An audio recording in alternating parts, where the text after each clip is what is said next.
ஹாய்ஸ் நான் ஜெசோனா. இன்னைக்கு நம்ம இத பத்தி பார்க்க போறோம் அப்படின்னு பாத்தீங்கன்னா, கிரீன்லாந்தை கைப்பற்ற நினைக்கும் அமெரிக்க அதிபர் ட்ரம்ப் என்ன காரணத்தினால கிரீன்லாந்தை கைப்பற்றணும்னு நினைக்கிறாங்க? கிரீன்லாந்தை கைப்பற்ற நினைக்கிறதுனால அமெரிக்காவுக்கு என்ன லாபம்? ஏன் கிரீன்லாந்தை ரஷ்யாவும் சீனாவும் கைப்பற்றிடக்கூடாது அப்படிங்கிற மாதிரி அமெரிக்கா பயப்படுறாங்க? இதெல்லாம் பத்தி தான் ஃபுல் டீட்டெயிலா நாம இந்த வீடியோல பார்க்க போறோம். இந்த வீடியோக்குள்ள போறதுக்கு முன்னாடி இந்த வீடியோ பத்தின கருத்து ஏதாவது உங்களுக்கு இருந்துச்சுன்னா தாராளமா கமெண்ட்ல சொல்லுங்க. ஏன்னா உங்களுடைய கமெண்ட்ட பார்த்துட்டு, நாங்க நெக்ஸ்ட் வீடியோ இன்னும் பெஸ்ட்டா எடுக்கிறதுக்கு ரொம்பவே யூஸ்ஃபுல்லா இருக்கும். வாங்க வீடியோக்குள்ள போய் பார்த்து தெரிஞ்சுக்கலாம். ஃபர்ஸ்ட் கிரீன்லாந்த கைப்பற்றணும் அப்படிங்கிற மாதிரி ஒரு எண்ணம் எப்போ ட்ரம்புக்கு ஆரம்பிச்சது அப்படின்னு நம்ம பார்த்தோம் அப்படின்னு பார்த்தீங்கன்னா, 2019ல அவரு ஆட்சிக்கு வந்தாரு. சரியா?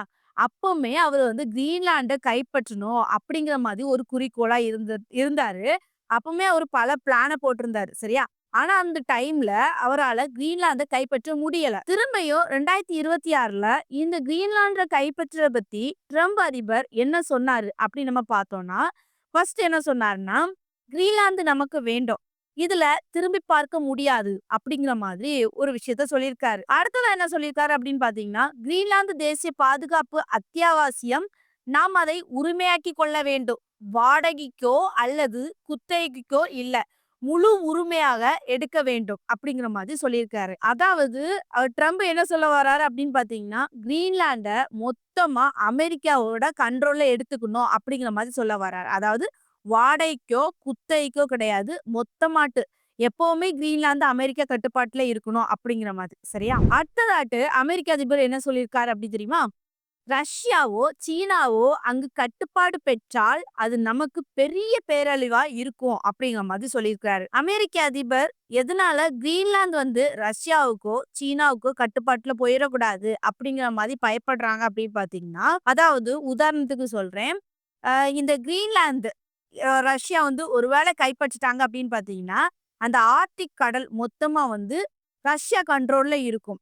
அப்ப என்ன பண்ணுவாங்க அப்படின்னு பாத்தீங்கன்னா, ரஷ்யா மொத்தமா அது கிரீன்லாந்து நாட்டுல இருக்கும். ஒருவேளை ஃபியூச்சர்ல எப்பயாச்சும் அமெரிக்காவுக்கும் ரஷ்யாவுக்கும் ஏதாவது போர் நடக்குது அப்படின்னு நினைச்சுக்கோங்களேன். அந்த போர் நடக்கும்போது ரஷ்யா என்ன பண்ணும் அப்படின்னு பாத்தீங்கன்னா, அமெரிக்காவை தாக்குறதுக்கு ரொம்பவே சுலபமா இருக்கும். ஏன் அப்படின்னு பாத்தீங்கன்னா, கிரீன்லாந்து அமெரிக்காவுக்கு பக்கத்துல தான் இருக்குது. ரொம்ப ஒண்ணும் தள்ளி இல்ல. ரொம்ப பக்கத்துல இருக்கிறதுனால ரஷ்யாவுக்கு இன்னும் ஈஸியா இருக்கும். ஏன்னா ஆயுதங்கள், அப்புறம் அட்டாக் பண்றது, ராணுவ படைகளா இறக்குறது, இது எல்லாமே ரொம்பவே சுலபமா இருக்கும். ரஷ்யாவோ, சீனாவோ அத கைப்பற்றினாங்கன்னா, அமெரிக்கா மொத்தமா தோல்வி அடைஞ்சிரும் அப்படிங்கிற மாதிரி நினைச்சாகணும். அதனால தான் அமெரிக்க அதிபர் ட்ரம்ப் அவர்கள் பயப்படுறாரு.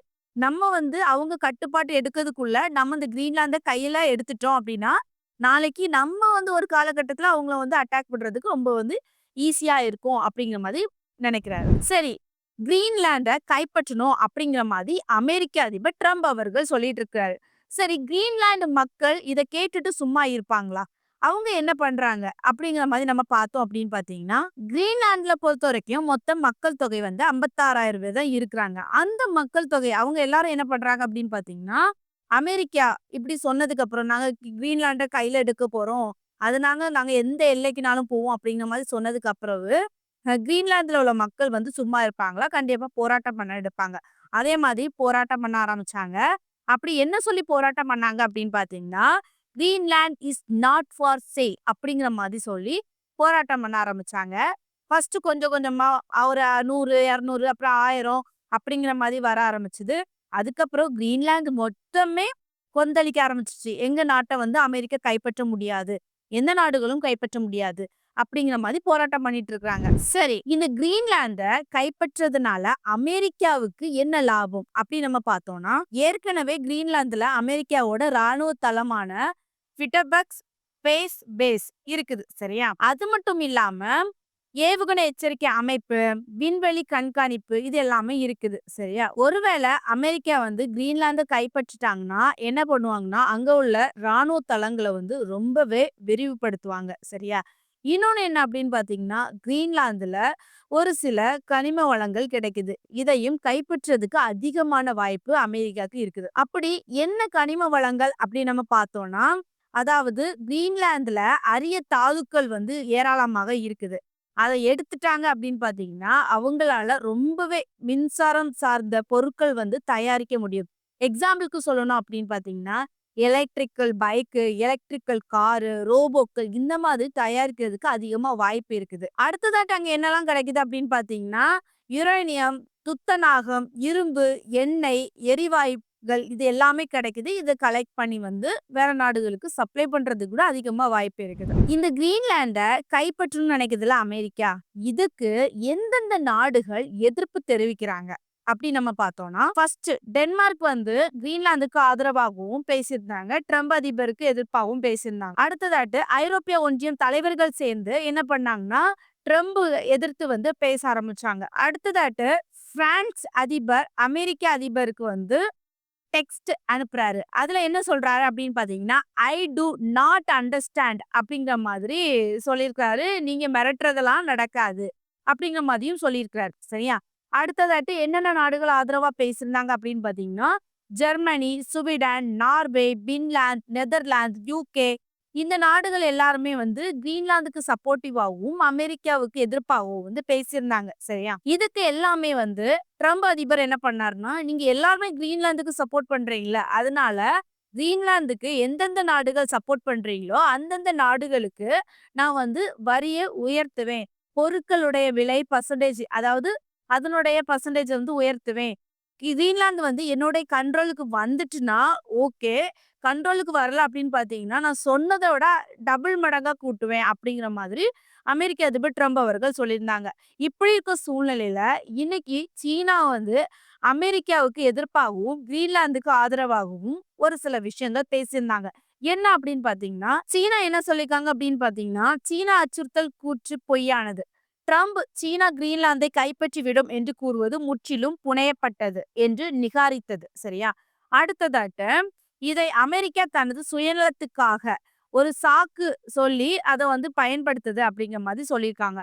அடுத்ததா என்ன சொல்லியிருக்காங்கன்னா சர்வதேச சட்டத்தை மதிக்க வேண்டும். அமெரிக்கா சீனா அச்சுறுத்தல் என்ற பெயரை நிறுத்திவிட்டு சர்வதேச சட்டங்களை விதிகளையும் கடைபிடிக்க வேண்டும் என்று வலியுறுத்தி இருக்குது. அது மட்டும் இல்லாம உலக அமைதி ஆபத்து. ட்ரம்ப் இந்த வரி மிரட்டலை வச்சு அழுத்தங்களும் வலியவர்களை வாழ்வார்கள் அப்படிங்கிற மாதிரி கொள்கைகளை உலகின் ஏற்பட்ட எல்லாத்தையுமே எச்சரித்து இது உலக அமைதியையும் ஸ்திரத்தன்மையும் பாதிக்கும் அப்படிங்கிற மாதிரி சொல்லியிருக்காங்க. அடுத்ததா என்ன சொன்னாங்கன்னா சீனாவின் நிலைப்பாடு. சீனா கிரீன்லாந்து எந்த ஆதிக்கமும் செலுத்த விரும்பவில்லை என்று தெளிவுபடுத்தியது. மாறாக சீனா உலகுக்கு நண்பகமான கூட்டாளியாக இருப்பதாக கூறியது. சரியா? இத வந்து சீனா என்ன பண்ணிருக்காங்க அப்படின்னு பாத்தீங்கன்னா கண்டனமா வந்து அவங்களுடைய பதிவையும் சொல்லியிருக்கிறாங்க. சீனா என்ன சொல்லுது அப்படின்னு மாதிரி நம்ம சுருக்கமா உங்களுக்கு புரியும்படி சொல்லணும் அப்படின்னு பாத்தீங்கன்னா அதாவது கிரீன்லாந்த சீனா வந்து கைப்பற்றணும், இதனால வந்து எங்களுக்கு அச்சுறுத்தல் ஏற்படும் அப்படிங்கிற மாதிரி அமெரிக்கா சொல்லுதுல இது முற்றிலும் வந்து தப்பு. நாங்க வந்து கிரீன்லாந்த வந்து கைப்பற்றணும் அப்படிங்கிற மாதிரி நினைக்கல. ஏன்னா கிரீன்லாந்து கூட நாங்க வந்து ஒரு நட்பு ரீதியா தான் இருக்கிறோம். அப்படி இருக்க சூழ்நிலையில சீனா இதை கைப்பற்றிரும், இதனால எங்களுக்கு அச்சுறுத்தல் ஏற்படும் அப்படிங்கிற மாதிரி சொல்லக்கூடாது அப்படிங்கிற மாதிரி இந்த பதிவு மூலமா சொல்லியிருக்குது. சரி, இந்த வீடியோ பாக்குற நீங்க இத பத்தி என்ன நினைக்கிறீங்க? அமெரிக்க அதிபர் வந்து இந்த கிரீன்லாண்ட கைப்பற்றியே தீரணும் அப்படிங்கிற மாதிரி முடிவோட இருக்கிறாங்களா? ஒருவேளை இந்த கிரீன்லாண்ட அமெரிக்க அதிபர் கைப்பற்றிட்டாங்கன்னா இனி என்ன நடக்கும்? இதெல்லாம் பத்தி உங்களுடைய கருத்தை கமெண்ட்ல சொல்லுங்க. நெக்ஸ்ட் ஒரு வீடியோல சந்திக்கிறேன். பாய்.